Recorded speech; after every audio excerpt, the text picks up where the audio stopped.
Salam ala rasulillahi wa ba'd. Amalo sonata la tando ka wali malo ka barakada o temene ko fe. Gina fo atedu masima chuami. Ambal mache jakti yaya. Donc atu e shoki soro accident. C'est un car là. Den ko na ko fe mo o ela yuta ko be na flake ka ba pepe o temene ko fe. Ko be na sojo ka dama fi sabilillah. Donc e barata ka kalifalima. Donc alhamdulillah boni bana pepe o. Na matoto le sa obo kono na obena daire ka kile dama suno boni abana pepepe na donc c'est ça masoje fle masoje alhamdulillah mo be to ko kuma do foko dana mo te soro tuguni o kuma te chai dana mo be asoro le ka gere suno dana mo be soro karamo che ka ko do kenya mi rete de villa aka seko ke et puis fin bela gere original sima mi nyaba la tan boni abe sima donc alhamdulillah bala to Allah subhanahu wa ta'ala dola kosube ya ika doke amana doka ko fero ni fle e ko nero ni fle bismillahirrahmanirrahim ya inna zalzalata sa'ati shay'un 'azim yawma tarawna tajal kullu murdatin amma ardat wa tad'u kullu dhati amrin amlaha وترى الناس سكارى وما هم بسكارى ولكن عذاب الله شديد ومن الناس من يجادل في الله بغير علم ويتبع كل شيطان مريد كتب عليه أنه من تولاه فأنه يضل ويهديه إلى عذاب السعير يا أيها الناس إن كنتم في ريب من البعث فإنا خلقناكم من تراب كل tu levini voilà kole tu o de devini kono mais alhamdulillah ma soche ko bela jeneke balus ntala donc ay balus ke kan nege lamini chugami babiri chugami fanga kana do kono mo do kana na do kono ka chani ke donc alhamdulillah ay ala beni chugama wa annahu yuhyi al-mauta wa annahu ala kulli shay'in qadir wa anna sa'ata atiyatu la rayba fiha wa anna allaha yab'ath man fil qubur dora le beni ومن الناس من يجادل في الله بغير علم ولا هدى ولا كتاب منير سانيت به ليضل عن سبيل الله الحمد لله لا سوفلي ماي انتي اوريجينال فين بلا جاني اوريجينال بورتيني اوريجينال فين بلا جاني اوريجينال الحمد لله رب العالمين voilà slama ni ko bena barake ibe barake ina ko tu as dit, il y a un fort mot dans les qui, comment on dit, qui corrosi. Est-ce que va faire maintenant? Il veut se rendre là, il veut la barre au baraque. À la blague, fait quoi? À quel il y a un fort, à la fleur, fait. Il te sait qu'à baraque, à la nyabila. Il y a barre de la généque, à la sonate à la cam. Avant qu'on barre, on a les cas. Non. Bon, fleur, bam de la généque, la classe au conon. Donc, à toi, la 6 ans, académie sont trop sévères, au bout de Kassigi Kalanke. Ampul bela jani ba kono naam bismillah classe fala le wi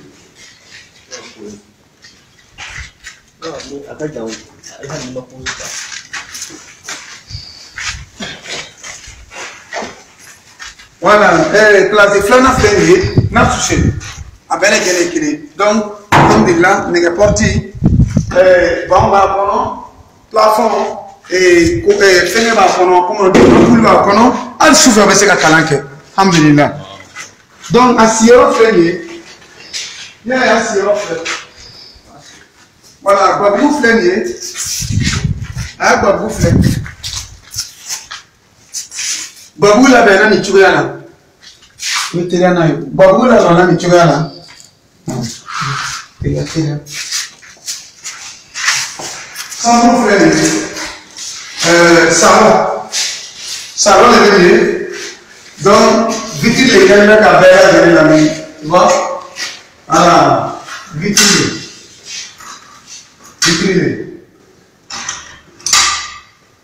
non, Sans frère. Sans les fruits. D'eau.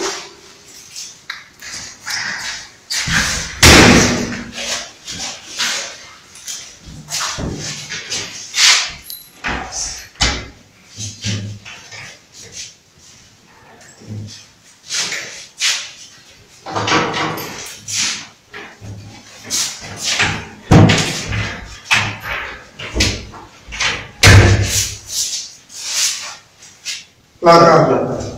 Non.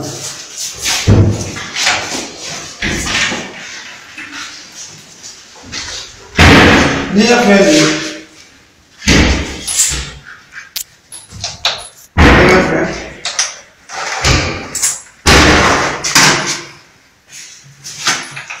Miroir fait.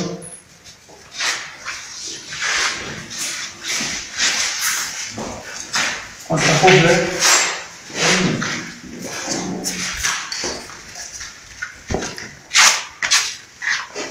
Vamos ver esse negócio, né? Vamos ver ali. E no triple.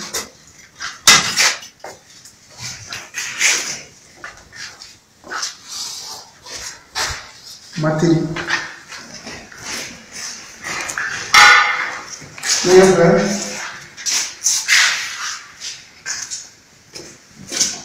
Senhor.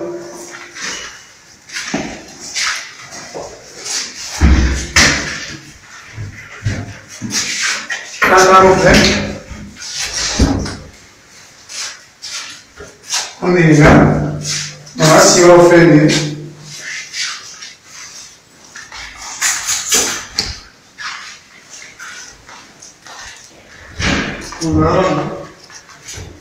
Ya, bismillah. Na doa o que é isso?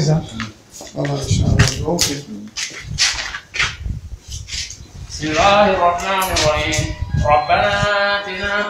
في الدنيا حسنة وفي الآخرة حسنة وقنا عذاب النار وإن كنتم على سفر ولم تجدوا كاتبا فرحا مقدودا فإن من بعضكم بعدا فليؤدي الذي من أمانته وليتق الله ربه ولا تكتموا الشهادة ومن يكتمها فإنه آثم قلبه والله بما تعملون عليم لله ما في السماوات وما في الأرض وإن تبدوا ما في أنفسكم وإن تبدوه يحاسبكم به الله فيغفر لمن يشاء ويعذب من يشاء والله على كل شيء قدير آمن الرسول بما أنزل إليه من ربه والمؤمنون كل آمن بالله وملائكته وكتبه ورسله لا نفرق بين أحد من رسل وقالوا سمعنا وأطعنا غفرانك ربنا وإليك المصير لا يكلف الله نفسا إلا وسعها لها ما كسبت وعليها ما اكتسبت ربنا لا تؤاخذنا إن نسينا أو أخطأنا ربنا ولا تحمل علينا إصرا كما حملته على الذين من قبلنا ربنا ولا تحملنا ما لا طاقة لنا به واعف عنا واغفر لنا وارحمنا أنت مولانا فانصرنا على القوم الكافرين اللهم انفعنا بالقرآن وارفعنا بالآيات وذكر الحكيم وبكل ألف لطفة وبالباء بركة وبالتاء توبة وبالساء ثوابا وبالآي حكمة وبالجيم جمالا وبالخاء خيرا وبالدال دليلا وبالزاء زكاة وبالراء رحمة وبالزاء زكاة وبالسين سعادة وبالشين شفاء وبالسود صدقا وبالضاد ضياعا وبالطاء طهارة وبالزاء زفرا وبالعين علما وبالغين غناء وبالقاف قربة وبالقاف كرامة وباللام لطفة وبالميم موئدة وبالنون نورا وبالله هداية وبالواو وسيلة اللهم انفعنا بالقرآن وارفعنا بالآيات والذكر الحكيم ربنا آتنا في الدنيا حسنة وفي الآخرة حسنة وقنا عذاب النار اللهم رب اغفر لنا خطيئتنا إلى يوم الدين واجعل الموت لنا راحة من كل شر والموت والنجاة من النار والفوز بالجنة برحمتك يا عزيز يا غفار إنما أمره إذا أراد شيئا أن يقول الله كن فيكون فسبحان الذي بيده ملكوت كل شيء وإليه ترجعون اللهم انصرنا نصر المؤمنين اللهم انصرهم واخذل الكافرين إنك لا تخلف الميعاد غفرانك لا إله إلا أنت لا إله إلا الله ذو الملك والقوة والجبروت اللهم اغفر لي والوالدي والمؤمنون يوم يقوم الحساب رب اغفر لي عليك توكلنا وإليك نبنا وإليك المصير اللهم ربنا اغفر لنا ذنوبنا إنك لا تخلف الميعاد من جاء بالحسنة فله أشر أمثالها ومن جاء بسيئة لا يجد الذين يعملون سيئات إلا ما كانوا يعملون ربنا تقبل منا دعاءنا وصيامنا وقيامنا اللهم رب تقبل منا دعاءنا ومتعنا بأسمائنا وأبصارنا وقوتنا واجزي من أجزى الخير إنك لا تخلف الميعاد ربنا تقبل مني دعائي أن أكون قبل أن أنت يأتي دعاء بكل هم اللهم ربي فرج لنا همومنا وغمومنا بحق القرآن والتوراة والإنجيل وبحق نبينا محمد صلى الله عليه وسلم اللهم ربي زد علينا علما نافعا ربي أزد علينا علما نافعا علما مباركا إنك لا تخلف الميعاد فلا تغرنكم الحياة الدنيا ولا يغرنكم بالله الغرور ربنا تقبل منا دعاءنا إنك لا تخلف الميعاد اللهم لا تدع لنا ذنبا إلا غفرته ولا هما إلا فرجته ولا دينا إلا قضيته ولا كربا إلا نقصته ولا مريضا إلا شفيته ولا حاجة من هوائج الدنيا والآخرة إلا قضيتها يا أرحم الراحمين اللهم اغفر دينه وأصحابه والذين ينفقون في سبيل الله اللهم رب اجزيهم وما أنفقتم من شيء فهو يخلفه أنا أدعو الله لكم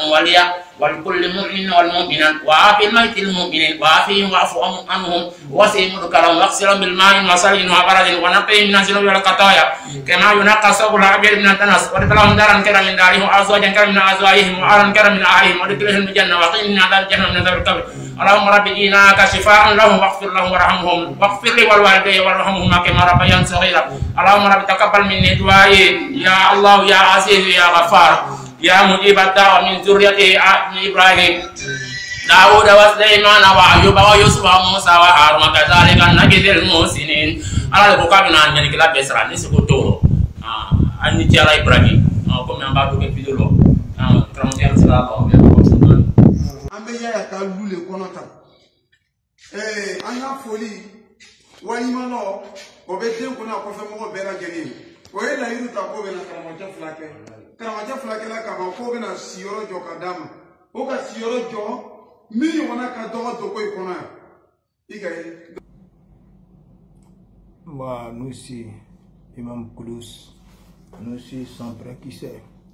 je crois que yeko yefo ko ba big respect à tout le monde conscient ya bombeka ya kalanso ana a desham salon a bamsho ishi soni ayreta. Tu sais, ne be min kalan meseli danser là. Ne ki be jega mine kuma dola ibe julon fliji la. Mais julon jalan ate jega mine fi tonongo do ala. Parce que be di ne be meseli danser là depuis nyako damine minu kan lo. Ntumi sumati fla do ntolo la. Nga ntolo madi ka so depuis ala kanda. Nga photo changer, photo de profil. Mo chama ka ngole kuma chama. Dore ko ka kuma to flo ko mo chama ka kuma chama fo iye mo nyana ma di manga sumete do kuma chama olo ko so mo kana mo juger ala nya be benga ni ala ibe doyi iba juger ou bien ibe miria duguta nae mais kuma do la femme ga tigi blala italo depuis ala kane warada ntolo ma de ka so aflani sumati mino mba wa doro ka do ala mais o ke ku ne kayira nyogo nusi ula ka fo ko nusi ati bandiye ni bebe ne tolo la nga ne be dese bagato deme ka mo wa fra nyo ka bana bagato fla ke na to tula ka luteren sanga bollo ka doma sumanti teo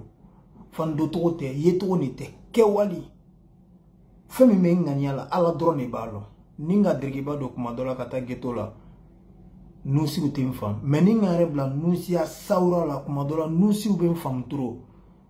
me mo mi te game kono ate geto kono kuma dola fendo be ata fam tobe aba ala batu asla makabo me kuma dor ala beta jeni dron aka miria jugu ta doka muna ni benike me kuma dor ebe fendo ke minga jugu na atigi tayo me mi ba tayira kene ka benye bole la mais mun ne k'a bila la mun ko sɔn a b'a kɛ la n ko le filɛ kuma daminɛ n ko ni k'i bɛ jɛgɛ minɛ ni julu ye kuma dɔ la i bɛ tɔnɔgɔ dɔ a la ka sɔrɔ k'a fili ji la ni jɛgɛw k'a ye o bɛ nata o bɛ na i b'o minɛ c'est quoi ça ye donc mɔgɔ kana mɔgɔ juger quoi je crois que ni hakilimaw bɛna ko caman faamu nin na quoi dɔw ka dɔ a kisa fɔ ɲinɛ ko dɔlɔmina balo kɔnɔ ko a changé la a tun bɛ fɛ ka a dɔlɔmina ɲɔgɔn bɔ dɔlɔmin na k'a kɛla Amérique de ale ka hakilina min sɔrɔ a yɛrɛ bɛ taa barisow kɔnɔ ka taa dɔlɔ san ka di dɔlɔminaw ma ka sɔrɔ k'o waaju k'a fɔ a bɛ dɔlɔ min na a man ɲi a b'i biɲɛ tiɲɛ a b'i fɔ o fɔ kɛ tan a bɛ kumaw fɔ dɔlɔ kan quoi ko mɔgɔ da min bɔla dɔlɔ min na dɔɔnin tɛ bɛɛ n'a hakilinata don diɲɛlatigɛ na ka kow la développer c'est à dire ko yɛrɛ gbɛlɛma ye min ye kuma yɛrɛ jubaju ye min ye mɔgɔ kana mɔgɔ juger e bɛ na taa juger ne bɛ na taa juger an bɛ se ka conseils di ɲɔgɔn ma ka hakilina falenw kɛ mais e ka fɛn dɔ ye dɔ la o ma bɛn e ma kuma dɔ la a bɛnnen don Ala ma o parce que Ala b'a lɔn munna nin b'a yɛrɛ bilala nin sawura la e t'o lɔn o i ya silamɛya kɛ n'i ye chrétien o kɛ i bɛ diinɛ min na o kow kɛ mɔgɔ juge t'o ye on peut se donner des idées mais pas des ordres o kasha kisa je crois que mɔgɔ caman b'a kalama Ala kira sallallahu alaihi wasallam a banabagatɔ a y'a misiri kɔnɔ ko ale kira bɛna bɔ a y'a jamaw cɛ la ko n'a kɛla mɔgɔya juru b'a la ko u kasha wulila k'a fɔ ko ko taala kɛlɛkɛyɔrɔ dɔ la ko kira il s'est pas jigitɔ ka bɔ so kan wa k'a y'a bere k'ale sɔrɔ k'ale bɛna a ta juru sara ko bɛɛ wulila ka mankan ci i bɛ se ka nin kɛ cogo di kira banabagatɔ a bɛ taa ko dɔw ko k'a juru sara bɔ olu la ko Ala kira ko non ale y'a bere le k'a sɔrɔ donc a juru sara bɛ bɔ ale Ala kira la ko kira nana ko k'a bɔ ale la u kasha ko kira ko lo min na i y'a bere kunkan sɔrɔ ko fani kun tɛ ne kana bɛɛ jigi tigɛ la Ala kira ka fani bɔ a fari barikama na ko u kasha ye na tasira bɛɛ dabari jɛnsɛnna quoi u kasha ka bere minɛ a kɛra mɔgɔ kɔnɔ k'a bɛna bugɔ n'a yɛrɛ u kasha ka bere fili k'a yɛrɛ nɔrɔ Ala kira la k'an brancer ko kira kele ɲɔgɔn mɔgɔ sanima e bɛna bɔ an n'u cɛ la ka sɔrɔ ne golo ɲɔgɔnni ma maga e ta sanima na Ala kira dabari banna kanu ne nin ye quoi mais a nani politique dɔ le a bɛ se ka maga kira farisogo la ɲɛ ma k'an brancer k'a fari maga ta la ko kira ko jama la ye ko ni mɔgɔ min bɛ fɛ ka alidinaden ye a ɲɛ la ko a ye u kasha filɛ bɛɛ nimisala hali an kun ye u kasha ta ɲɔgɔn kɛ mais o tɛmɛna o tɛ kɛ tugun donc diɲɛlatigɛ na bɛɛ n'a maïsi lo surtout si tu es Nusi tu dois développer la maïs Ismaël Zatna n'a maïsi ye Nusi bɛɛ bɛna nata ye donc bɛɛ doit ka kunkolo la baara mais dɔ bɛ taa kalan dɔ kɛ dɔrɔn ale bolo ko lɔnniba de b'a la n'i ka kuma dɔ fɔ ale yɛrɛ t'a ɲɛɲini hali haram i t'i hakili sigi wa mais mun de ka a tigi bila la Ala bɛ mɔgɔ ŋaniya le filɛ mais e bɛ mɔgɔ ya habillement le filɛ la est-ce que e bɛ diɲɛ kalama i kalanna o ni lɔnni b'i la o tɛ kelen ye dɔ kalan n'o lɔnni foyi t'a la kuma dɔ la i kalan n'o de mais asidiya kama i bɛ kɛ kunfin ye a tɛ f'e ma ko illettré de a bɛ f'e ma ko tête noire kalan ni lɔnni tɛ kelen lɔnni ni faamuya tɛ kelen an y'a ɲini ka ɲɔgɔn hakilina faamuya mun de bɛ nin bila nin na munna nin bɛ nin kɛ tan n'i k'o faamu dɔrɔn diɲɛlatigɛ la i bɛ lafiya ka adamadenw juger nin bɛ tan dɛ muso nin bɛ tan dɛ nin bɛ sunkuruba nin ka don tan bɛɛ to yen sa i bɛ se ka conseil min d'a tigi ma d'aw ma présent